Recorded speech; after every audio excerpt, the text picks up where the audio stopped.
Greetings, one and all, to the most cursed, most cringiest corner of the internet.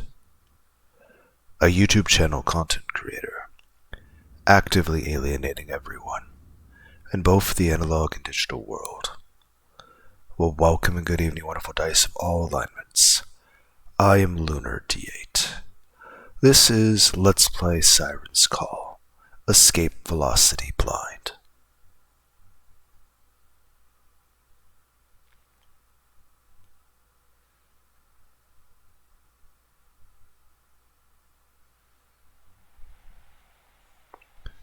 .7% through the game.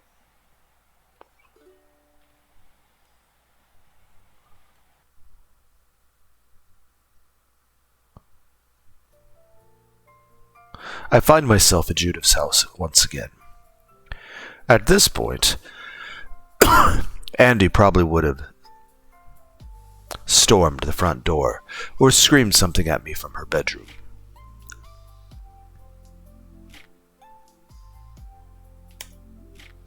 She must be out at the park then. I take a seat in the living room while Judith half skips, half runs into the kitchen. Boy, Andy sure has been going hard lately, hasn't she, Judith? Huh? What are you talking about? She never seems to be around the house much anymore. Maybe we should all pull our cash together for a treadmill or something. I know she works hard to stay hydrated and stuff, but I'm pretty sure she's still going to get heat stroke if she keeps staying out there for so long.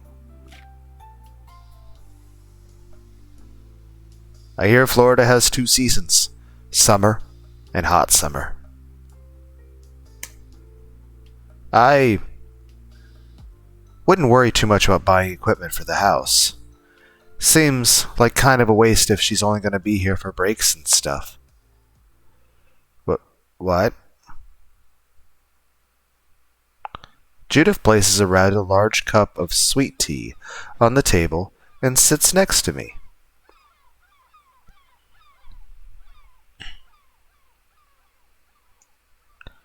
Is Andy gone? Yeah, she left for college already.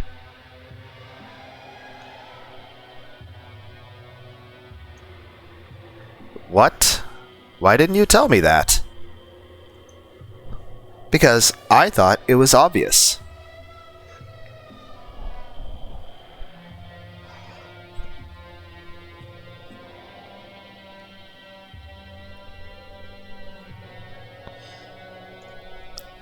Wait, did you really not know that she was leaving? How weird. Of course she's gone, Oliver. We all have to leave home eventually. That's just how things work.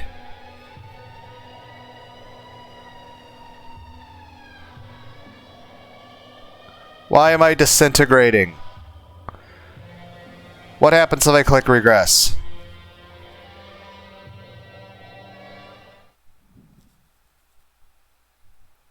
Should I have clicked that? I don't know.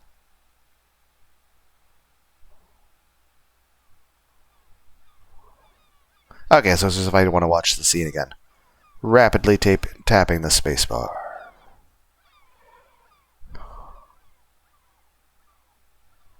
No, that's wrong. Should I have clicked that? Should I have not have clicked that? Did it make any difference at all? This is different. Judith and I are the ones here. No siblings, no friends, no parents. Only us. We're all that's left. Real quick, I want to test if that had any effect.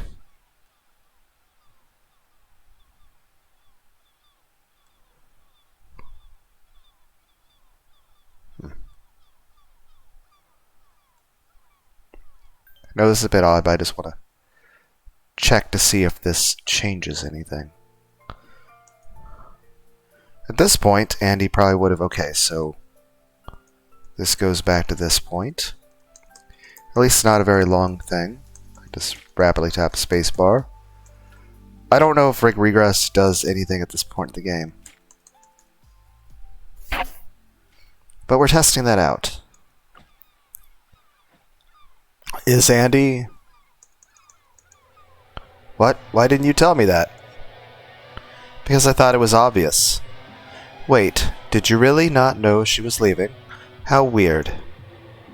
Of course she's gone, Oliver. We all have to leave home eventually.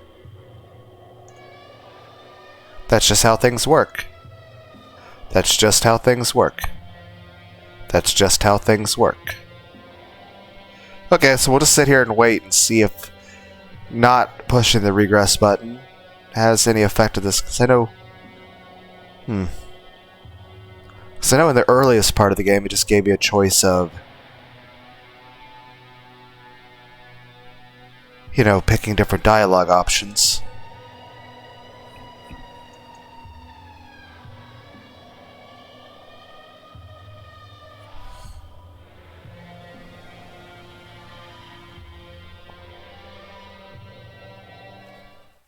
Okay. Did that have any effect? No, it seems to be the same thing. Okay. It just, if you want to speed up the... I somehow find myself at Judith's house. At this point, Andy probably would have stormed the front door or... No, that's wrong. Judith and I are the only ones here.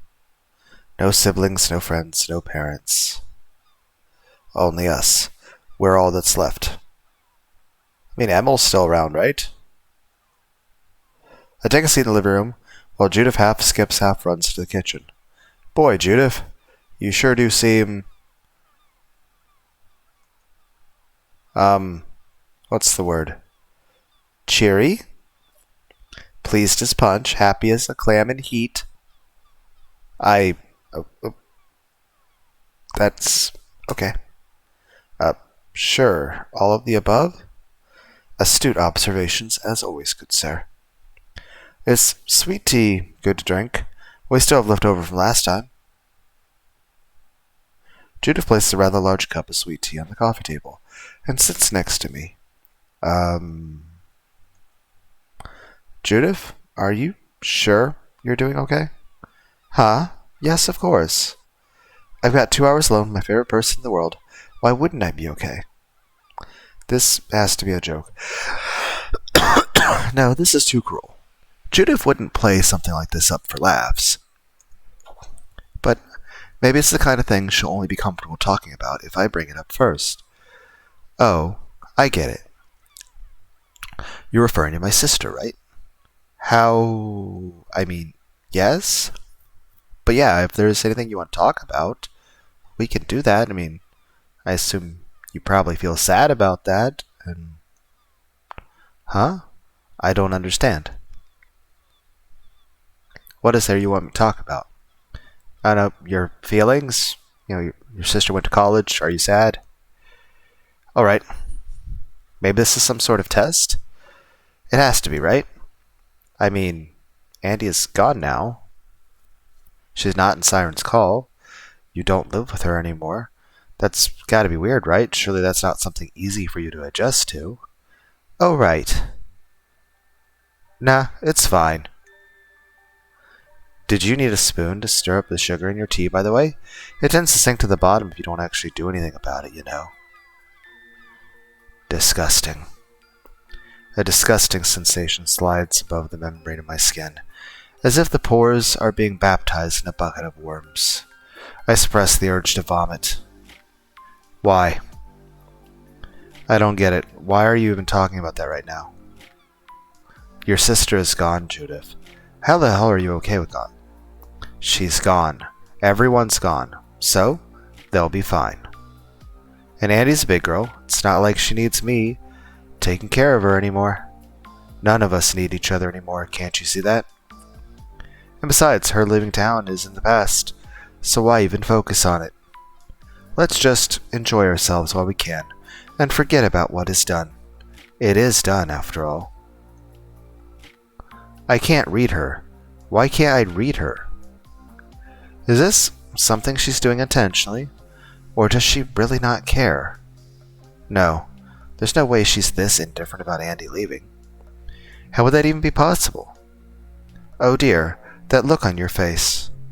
You probably think I'm simply the worst person right now, don't you? Please understand. I'm only so calm about this because I'm certain everyone else will be fine. I know you're stressed from all that's been happening lately, though. It can't be easy being in the center of everything like this. Then stop focusing on me so much. Please, you don't need to keep spoiling me like this, Judy. If something is legitimately bugging you, then it's my job as your friend to hear you out. And it's my job to watch out for you, Olive Oil. It always has been, and lately I've been doing it terribly at it. You've been so incredibly stressed. It's simply miserable to watch. So what good will come from me focusing on people who aren't even here? Is that really what you want? Do you want me to be all bothered and miserable? I don't want you to be sad. It's just, 1, I have care about you. 2, I don't want to be a burden. And 3,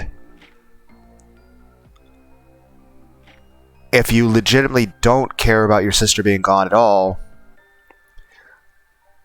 then it makes me wonder how much you would actually care if I were gone. If so, I'll have plenty of time to wallow in despair later, but right now, you're the one alone with me. You're the one in need of tending, so I should tend to you. It's no different than how it was back at school. Whichever one of us was the most dangerous should get the most attention. And, this might be selfish of me, but I'd really love it if I could see that smile of yours again. Anything I could do to kindle that smile. I smile. Yeah, I'm plenty happy. I smile plenty. That's not what I mean. What do you mean? I'm always smiling. You never smile anymore, Oliver. Why is that? Why is that? Seriously. Jesus. Why do you think, Judith? Don't ask questions you already know the answers to. I hate when you people do that. You people?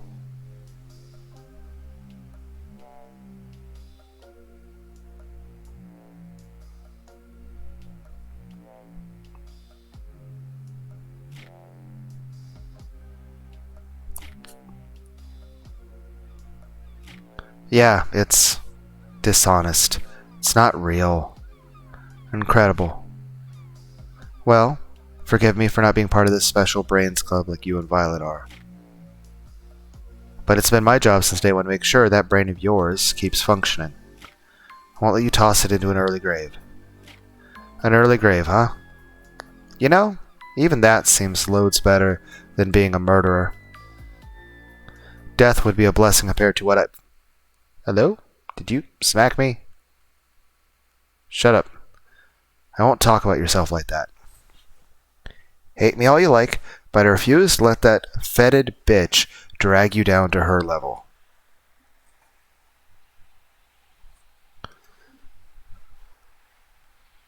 Judith grips her chest in shock. Oh no. That's just...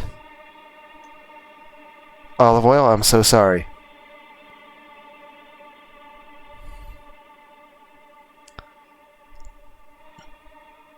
I mean, you did hit me. So, I mean, I'm going to withdraw and possibly just want to leave. I need to go.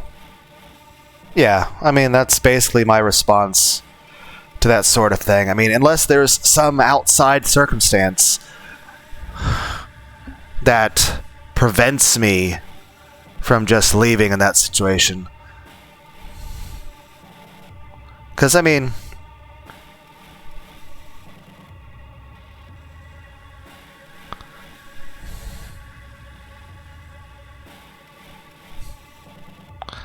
I could understand her getting upset a bit, but it's just...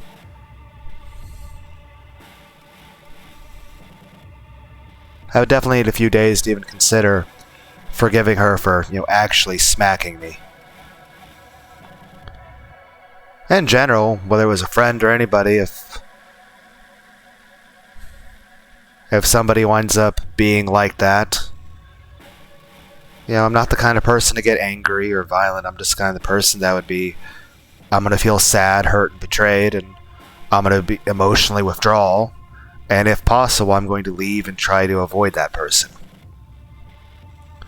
Because it's an important thing for me to... Because I could understand someone being angry if I actually did anything wrong. And even then, there's reasonable responses. At the end of the day, if it's just me talking to somebody, trying to explain what I think and feel, and a person chooses to be physically aggressive toward me, well, I mean, then obviously I don't feel safe around that person, I don't feel respected, and I don't feel like they actually care about me. And I feel like, most of all, I don't feel safe around them.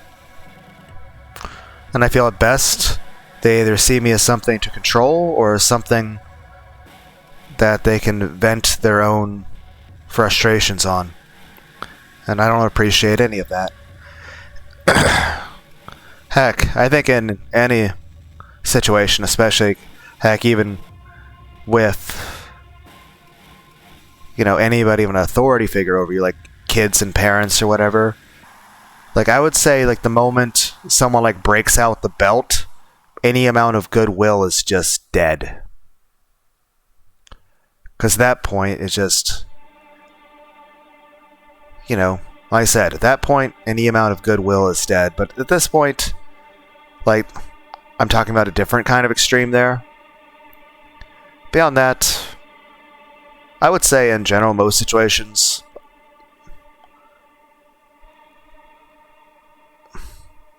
like I'd say in this situation with Judith, I wouldn't necessarily hate her, but I wouldn't feel safe or wanted, or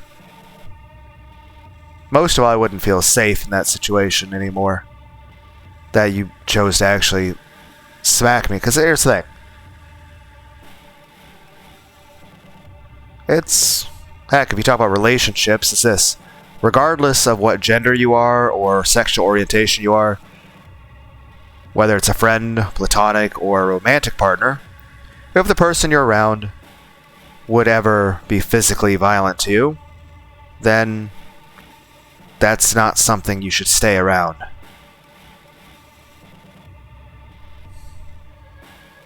Heck, if it comes to someone cheating, if someone cheats on you once, or cheats on anybody, then they would cheat again.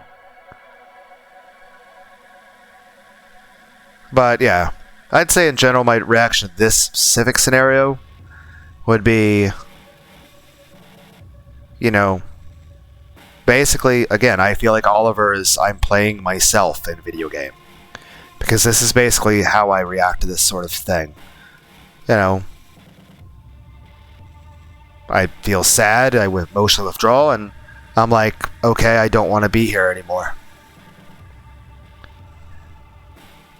Because it's important to actually feel safe or respected around people.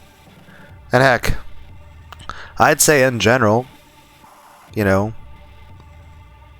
any kind of situation like this, like I say, whether it's friends, romantic partner, or family, you would, under these circumstances, leave. Unless there was something forcing you to be, like, I was married at one point, and I married that person because I loved that person, and because I thought I could feel safe with that person. That being said, no matter what, under any circumstance, period, whatever, I will never, ever, ever, ever, ever marry anyone ever again. But I will say this. I can also say, had I not married that person, I would have never had a wife or a child to begin with, and the day my son was born was the happiest day of my life. So I don't regret anything in the past, but I certainly, under no circumstance, will ever marry anyone ever again. No matter how much I could possibly love them or feel safe around them.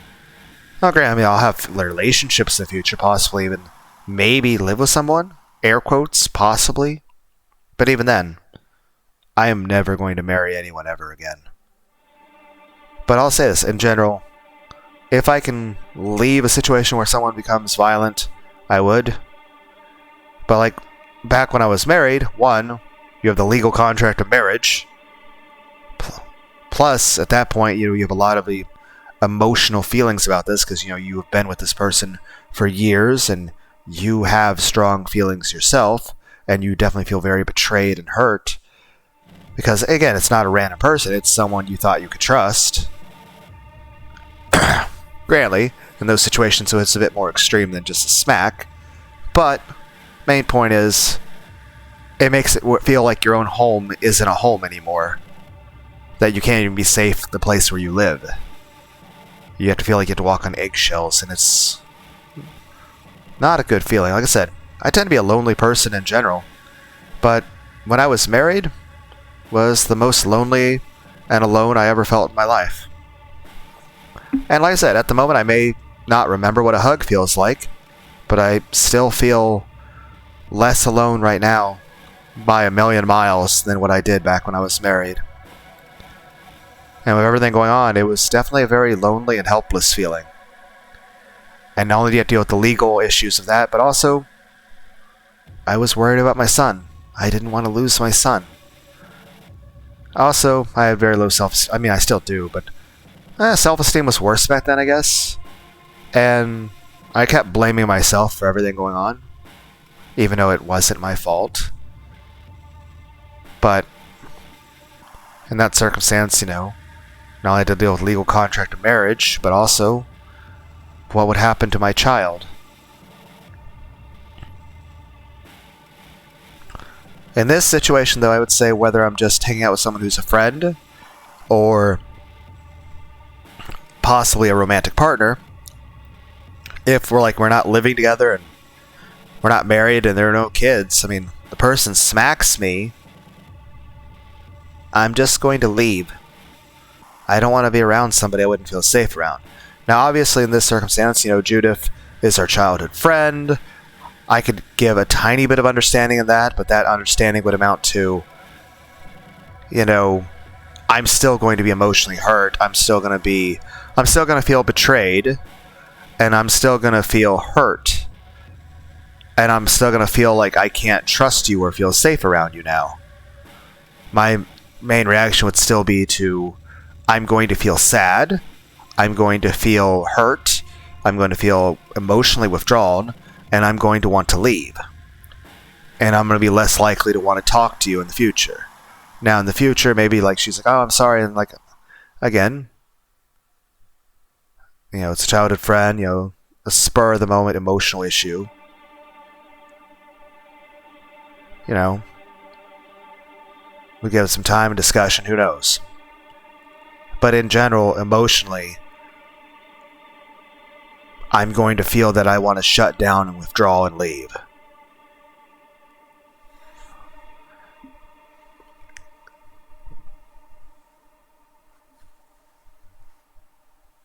Again, I feel like this game, I'm playing somebody that has my personality.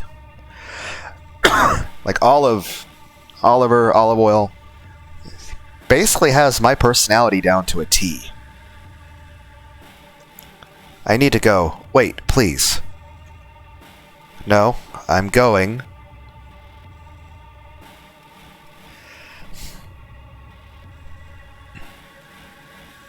And don't call me Olive Oil. It's wrong. It's just wrong. What? No, that's not fair. That's mine. I said it first. I knew you first. I knew you first. New gallery image. I knew you first. Are you yelling it through the doorway? I'll see you soon. Stop it. I collapse on the porch and cover my ears. Is this my fault? This isn't my fault. It's not my fault that Judith doesn't have any self-respect. It's not my fault. It's not what I want.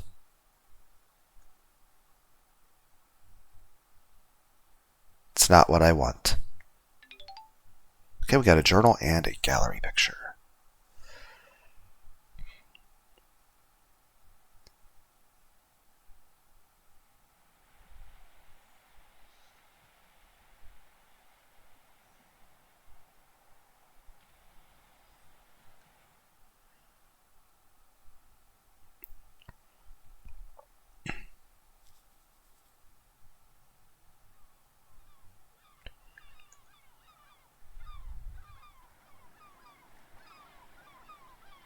Hey, Vi.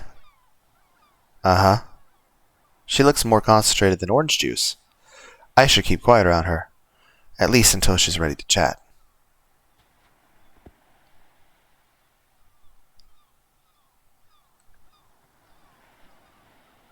That is, again, another thing I would sort of do. Like, again, I feel like Oliver is basing my personality down to a T. Pajamas.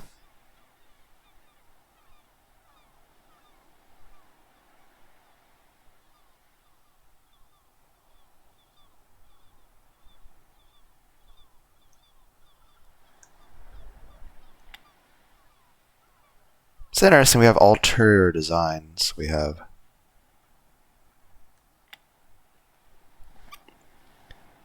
this version of Oliver.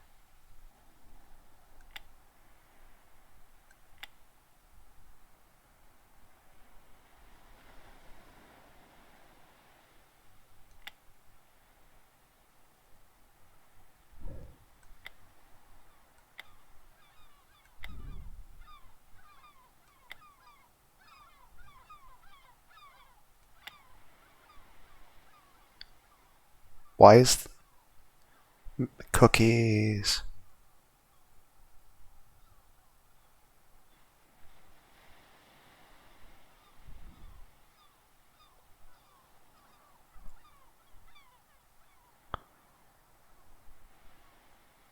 Persona references.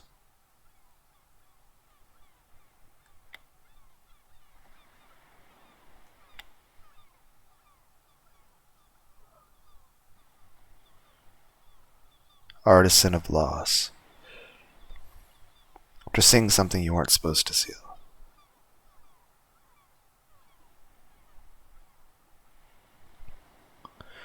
I am the single flake of eggshell that was left behind in her nest, bloody yolk still hanging off the wilting edge of your fingers. I am the flower that was never allowed to bloom. It's very hard to read this.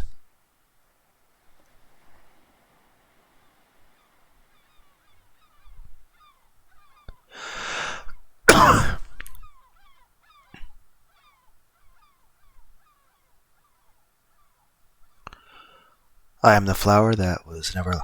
You light the way the ivory petals smell whenever they are ripped from this center. There was wax in your ears, you never heard my voice, and so there's not much I can do to make you see its worth. But your false sense of masculinity will turn you into driftwood someday. You'll yearn for when we both were children, for then at least we were easy to please, and built of indestructible fire, but the definition of play changes. My ear itches.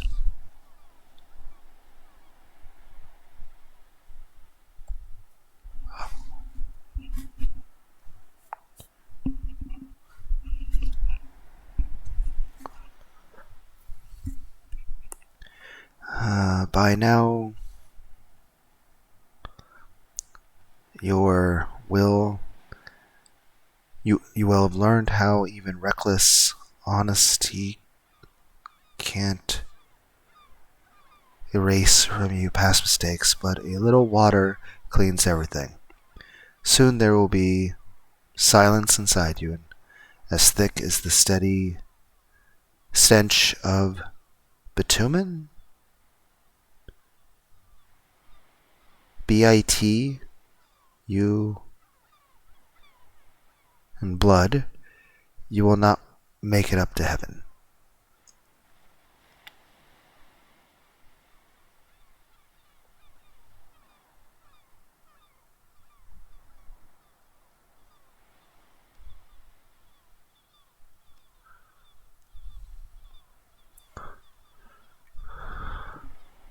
Fulcrum 3. Did I already read Neat and Judy? Or are those new ones as well? Let's check out.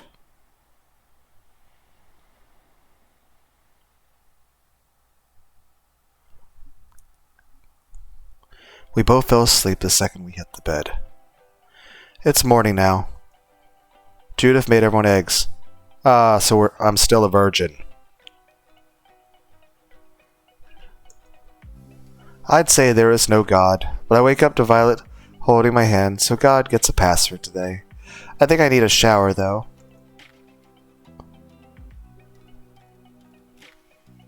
Violet asked me if I wanted to go over to her house later today. The dress she wore from prom last night was just one of many, apparently, and she was wondering if I wanted to see the other ones. Of course! Maybe have some afternoon tea? I wonder what kind of tea. I'm pretty tired from yesterday, but I said yes anyway. Of course. I didn't even know if I liked tea. I wonder what kind she drinks.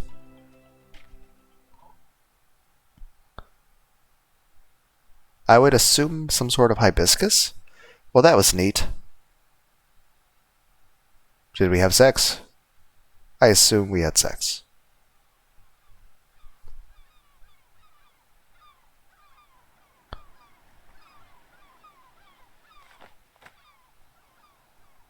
Judy.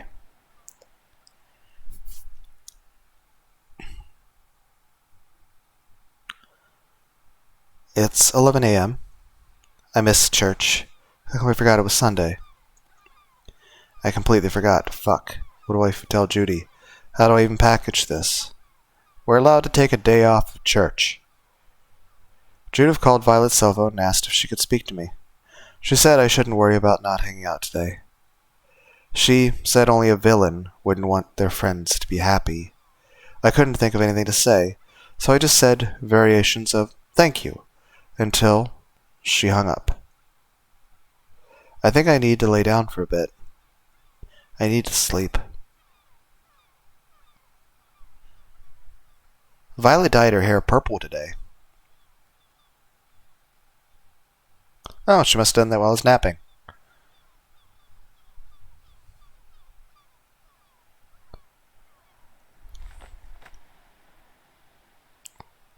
Fulcrum 3. Oh, I've already read this, I guess.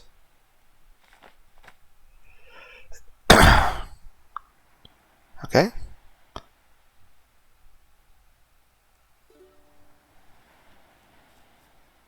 Alright, I've got promises. I think I'll be heading out. Okay, dokes, do you need to. Drink big out there, alright? I'll see you back at the house.